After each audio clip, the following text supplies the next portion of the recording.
This episode of the podcast is brought to you by a disclaimer. The thoughts and views of the people in this podcast do not represent the opinions or beliefs of 91BTV as a whole. We are not affiliated with any political party or belief and do not promote ourselves to be. We understand this is a difficult time and topic for all of us, but we think it's best to share this. For more information, email us at itscoronatime@91btv.com. Hello people of the world and podcast fam, my name is Kevin Jackson and welcome to this magnificent episode of It's Corona Time. It's a little bit different setup we got here, and that's because I like to travel and I'm on vacation right now at my friend's house, and I just have him introduce himself and him talk about why he should be speaking today.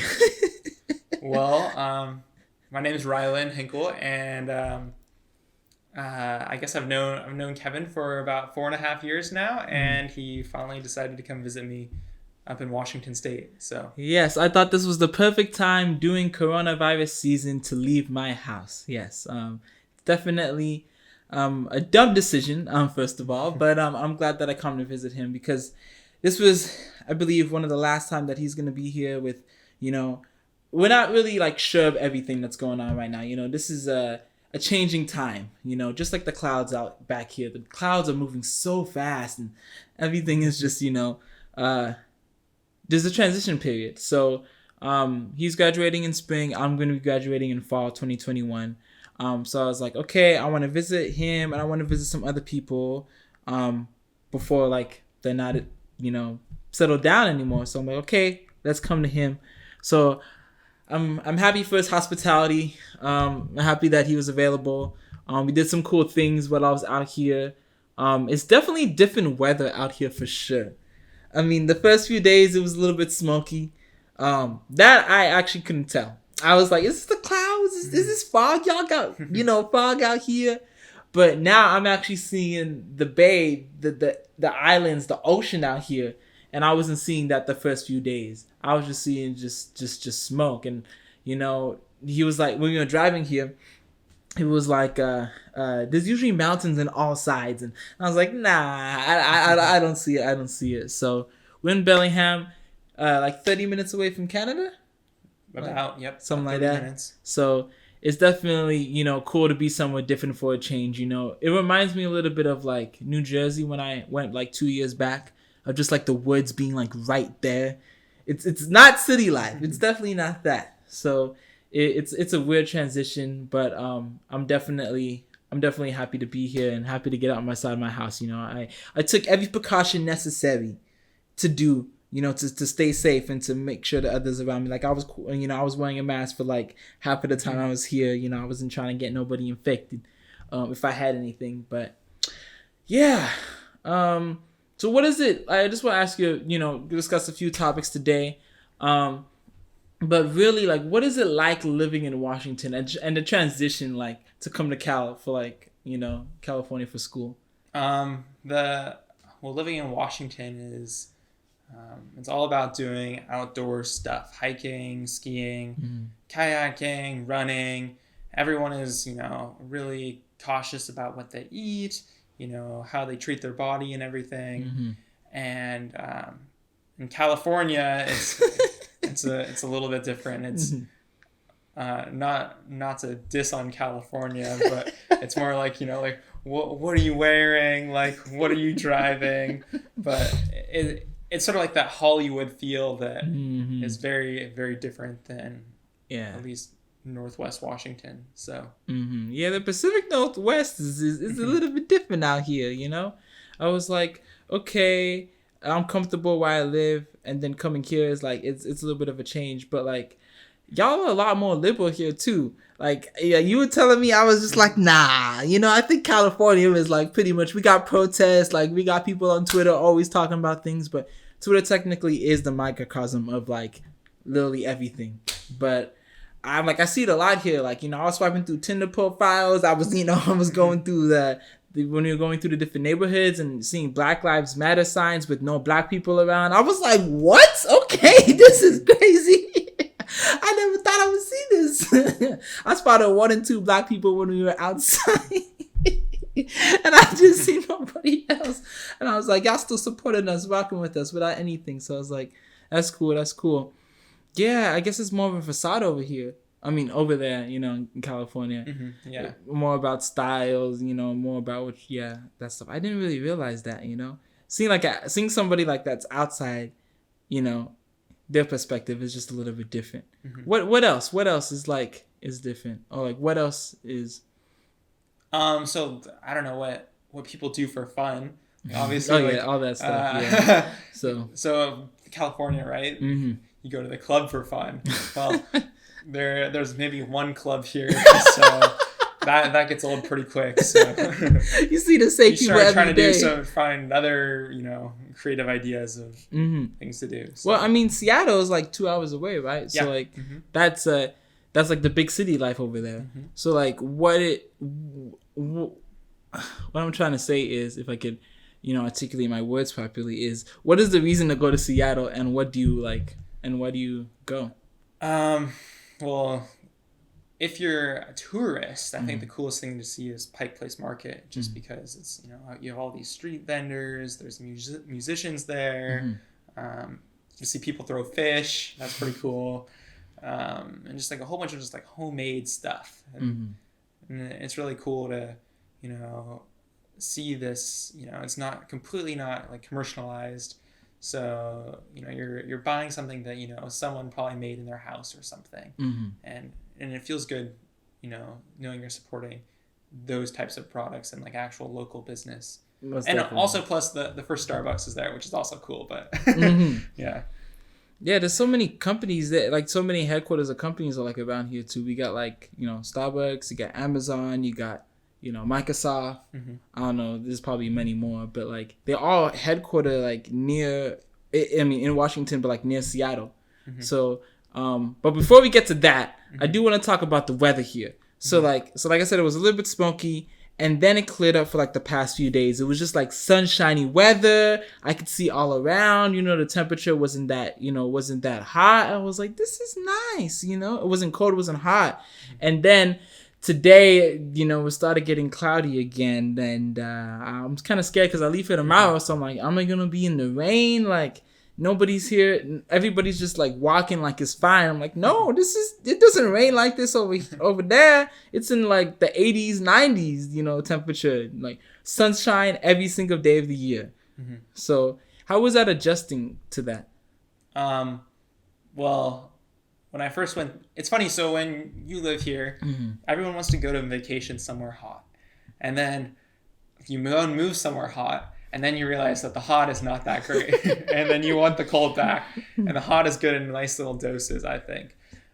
So, I mean, the first time like it rained in California, I think it had been like 3 months. But I was pretty excited that, you know, there was some water there. The water was falling on the sky. What's going on? Yeah, and I was like, this is my natural thing. And then, at least like, I remember I was driving to a soccer game with my soccer teammates, and one of them they were driving my car, and they told me like, I'm not comfortable driving in the rain.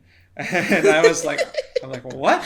I've spent probably more time driving in the rain than driving not in the rain. So I was like, it's, you know. It's definitely a different state. Yeah, I don't like driving in the rain too, because I mean, I'm not comfortable in my car because it's, you know, so old. Maybe if it was like a new car, I'm like, okay, yeah, this ain't going hydroplane, like it's, you know, it's stable.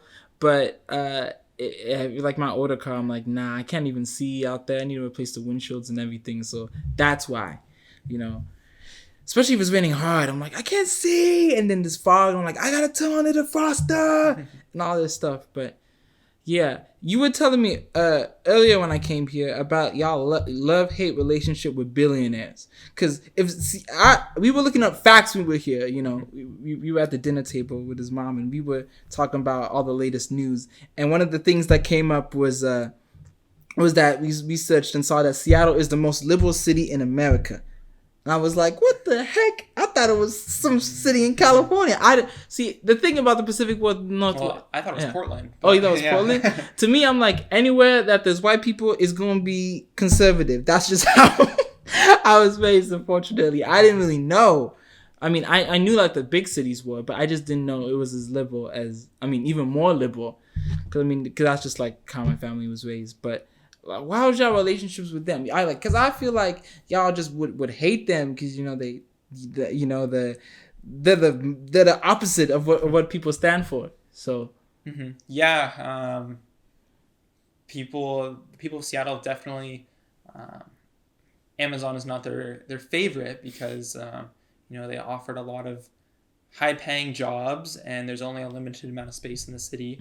So those people with the high-paying jobs bought the houses, and and then the people that couldn't, pay the same rate can't live there anymore. So it's a complicated issue. Yeah, housing crisis. I mean, that's happening in a lot of other big cities too, like, San Francisco. I mean, obviously Los Angeles. Denver's becoming more like that too, with a lot of tech companies moving there. Austin, Texas as well, because I know South by Southwest was held there a couple of years. It's still being held there, but it was being held there for like a few years now. So like a lot of tech companies are going to those regions and like driving up the prices of housing. I mean, even in Oakland, things are happening in the Bay Area, which is crazy, for people that live there, forcing them out. And besides tech companies, you also have that happening in Inglewood, with like the stadium that's being built for the football teams. I mean, that's almost done, and that's really driving up the prices of the people that live in that surrounding communities. And I'm like, it's tough. It's tough. It's like, how do you balance? Most of it is money, of course. Big businesses, they want to succeed, but it's like, how can you have that happen, but also at the same time benefit the people that live there, with more money flowing to the communities, maybe more money for education for the districts, maybe more money to improve the worlds, things like that. I mean, it's a complicated conversation, but that's something that like we got to think about as well, with a lot of companies and a lot of manufacturing moving into like a certain sector, certain community. But getting back to what I was talking about, there's just a lot of differences between Washington and here, and I've learned a lot being here for this past week, and I'm definitely gonna go home changed and rethink my mindset about the people that live here, and rethink about the community. Cause I was always like, when I was younger, I like worship Microsoft. I was like, yo, I love this company. Bill Gates is doing great things. This is definitely good. But then I'm like, I was like, maybe I would, want to move here, But I was like, I can't do the rain, like raining all the time. That's definitely not me. But at least like getting a first-hand experience of it, like I can contemplate and be like, okay, I know what it's about. I don't know if the hire me for a job or anything like that, any one of these tech companies that are here, but it's just something to just like think about and like reflect upon now that I'm back. But yeah, man, we've known each other for like 4.5 years. I met you one day randomly at orientation, and then I basically moved into his dorm, even though I didn't even live there. Some good times. Even the suites. But one of my favorite videos from the suites, I don't know if you remember this, was like, damn it, I wish I showed you earlier, but like it was basically when Antoine was like wearing like sunglasses and then you guys were like flipping like pancakes or something like on the pan. I had that video today. I was like, that video cracks me up every time. I'm just like, man, it was some good times back then. It came a long way and changed along the way too. I was like, damn, that's real. But now, like, you're about to graduate in spring. You're about to head off to graduate school. Hopefully, yep. Hopefully, yes, you will. You gotta have the mentality like, okay, we're gonna get into something that I want, But how, like, okay. So first, talk about a little bit about like the internship process for you, because there's a lot of people that like that are not only ECE majors, electrical computer engineering majors, but people that are like engineers that want to get an internship. And what was your pathway, or like how did you achieve like your internships? Because you had an internship like almost every summer, except for one of the summers, but almost every summer. How was it like applying or like getting in contact with the right people to get that? So my first internship, I was just a little bit lucky. I knew a guy that knew a guy that networking. he owned some power plants, and I got an interview with him, and he found out I went to Cal Poly, and he's like, I love Cal Poly. He's hired right there. And, little did I know though, like I was doing maybe engineering a quarter of the time and like manual labor the other 3/4 of the time. But I mean, at least it was something for my resume, and it paid pretty well too. So I wasn't complaining. At least I had some experience. And then the next year, I just sent out an email and to Cornell and my resume saying what I wanted to do. I had a friend that worked there the previous summer, so he told me who to talk to, like who to push to try to get that position. And sure enough, I got it, and I ended up moving to New York for a summer, and that was a really interesting experience for sure. And I learned a lot. That was the big internship where it really opened my eyes. I got to work with some more experienced electrical engineers that gave me some advice that I think put me on the right path. And then the next summer I ended up getting an internship in Northrop, and it's a huge company where they're doing some pretty revolutionary stuff. Yeah, that's it. And it was really, really interesting and really, really fun to work there. Most definitely. Focusing back on like the first one at Cornell, so you said you knew a guy, and like, cause I never knew that like colleges they even did that. I mean, Cornell's an Ivy, right? It is an Ivy League. Yep. Okay. Oh, so they probably do like something like research and stuff like that. Yeah. So my friend beforehand, he was a software guy, and he was there that summer, and then he left the next summer, and was their lab of ornithology, so bird noises and stuff like that. Yep, I know nothing about that. Neither do I. Everyone in that lab knows a lot about it. Everyone has a favorite bird, and I'm like, I don't know what my favorite bird is. Like, pigeon. Yeah, did get chased by a goose over there. That was sort of frightening, but those guys are pretty vicious.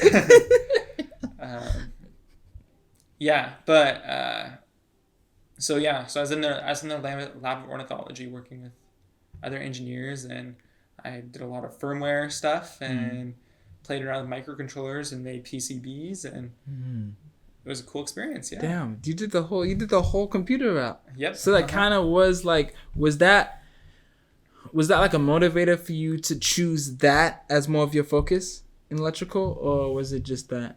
It was a combination of really not liking, like the semiconductor classes. And then, I liked what I was doing there, so that was pretty influential. And then also just hating power too. So I was like, okay, what's left? What can I choose from out of my handful of cards that I have here? What can I do? I mean, I don't actually know exactly what I would do yet. I mean, I haven't got an internship, so I don't know what my focus would be. I mean, I've done a bunch of things, I've taken a bunch of computer classes. I mean, I like them, learning about operating systems, learning about like, microprocessors, microcontrollers. That stuff is pretty dope. I've taken the semiconductor classes. Most of it I like, except for actually computing them, calculating the math and doing the computational work. I'm like, okay, these diodes, I don't know, And so I feel like once I'm able to get an internship, I'm able to say, okay, I like this part, I get, hands-on experience in the field, and I'm like, I get to identify what, I probably like. But for your job at Northrop, there was a career fair, right? So what advice can you give to people about like, being presentable? Or well, I think like most people in college, like everyone understands that interns are not, they're not doing much for the company. They're an investment, where they start learning now, and then down the road in a couple of years, if they get hired, they're gonna start producing valuable stuff for the company. True. Yeah. So I think it's a question of how long are you going to be in that sort of unproductive stage if they hire you? Like, how fast do you pick stuff up? So I think a really important thing to show to the recruiter is that you're a quick learner, and not only do you don't need someone to teach you stuff, you can figure stuff out on your own by reading documentation, just Googling stuff. And so I think illustrating projects and skills where you had to figure stuff out on your own is what recruiters are looking for. Definitely. That's pretty good. That's pretty good. Definitely gonna take some of that advice for myself. Most definitely. So with those internships, you decided, and your focus in hand, you decided to apply for grad school. Why? I've always, even in like high school, I mean, I thought in high school I wanted to go get a PhD and whatever I do. And now I don't know if I want to spend that much time in school, but like I feel like undergraduate just gives you the basics of a lot of different subjects, and then in graduate school you get to choose what you like and then really hone in on your skills. And then once you have those skills, you can start doing some really cool stuff wherever you work once you've mastered your trade. So most definitely. And you're looking at a bunch of schools right now, that you're interested in. Out of the like what is your now I'm talking about like ideal school, because you're trying to get into every single one of them. You want to be able to choose where you go. You don't want them choosing where you go. But in terms of like place to like settle down and work, where do you feel like that's ideal? Like, would you be working at the same time as school, or would you just be No, I want to focus 100% on school. And then, I mean, I've done the math, and financially it's going to be a hit, but after 10 years or something, I should come out ahead. So, and I think the experience will be a lot better if I just focus on school. And from what I've heard from coworkers that have done both at the same time, that they were just miserable for the 3 years that they were in grad school and working at the same time. Wow. And both, their work suffers and their schoolwork suffers, just because you're multitasking. You don't have enough. There's not enough time in the day.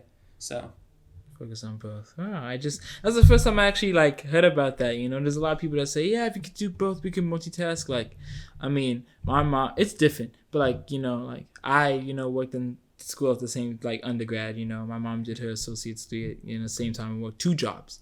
So I feel like it could be done, but I guess graduate school, there's more time to it too. But sometimes they offer night classes or weekend classes, so it can be in your, because a lot of grad programs knows that people are working at the same time. So I thought it would be a little bit easier with doing both. And there's definitely programs too. There's online programs where it's just a lot more convenient that after you finish your day at work, you just pull up your laptop right there in a conference room and then listen to your class. Did the same thing. But I think you're missing out if you're not on the campus actually in the lab doing work. So I just think the quality of education is just not quite the same. That's true. What place do you feel like you would end up in 5 years or so? What's some of the places you would want to work or you want to stay? Honestly, I mean, I really enjoy Northrop, and if it pans out that way, I'd be very happy staying there. But I mean, the thing about engineering is that it's not about what I'm building, it's about the problems. And as long as wherever I'm working has interesting problems, I'll be happy. So damn. That's powerful. That's spoken like a true engineer. This man was telling me about things that he was doing when he was little. And I was like, I did not do any of those things. I was just breaking them. I did not fix anything, put things together. That was not me. Now I'm trying to fix things, and solve problems. But back then I was just I'm just a kid. I got to figure things out. So it was they started you while you were young, especially here in the education system. You were talking about the math class that you were in, that you that they taught you skills that you kept all the way up to calculus. And I was like, that's crazy. That's definitely different in California. Out here, we have too many kids in overpopulated schools. Instead of a class size of 200, it's a class size of 800 in my high school. And it's tough to focus on the single kid or the single individual when there's so many others going around. So that's definitely, a great thing about this state too. All right, so there was one last topic that I wanted to talk about before that we finish off this episode for today, and it was just about what's going on with the Supreme Court, nominations and things like that. Unfortunately, last week we had a death with a Supreme Court justice, RBG, and she was a liberal justice, so that leaves 3 left, and right now there's actually so it's going to be 3. There's 3 liberals, and then there's 5 conservatives, if you count John Roberts, Chief Justice, as one. So right now, the Republicans in the Senate want to nominate. Well, Trump wants to nominate somebody to the Supreme Court at the moment, and the Senate, which controls. The Republicans that control the Senate, they want to go along with the nomination, but technically.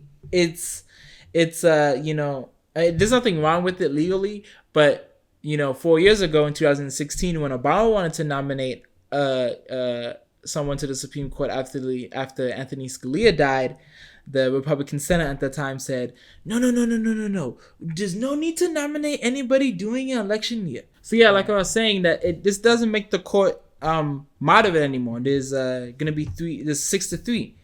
So I just wanted to get your opinion on that as well.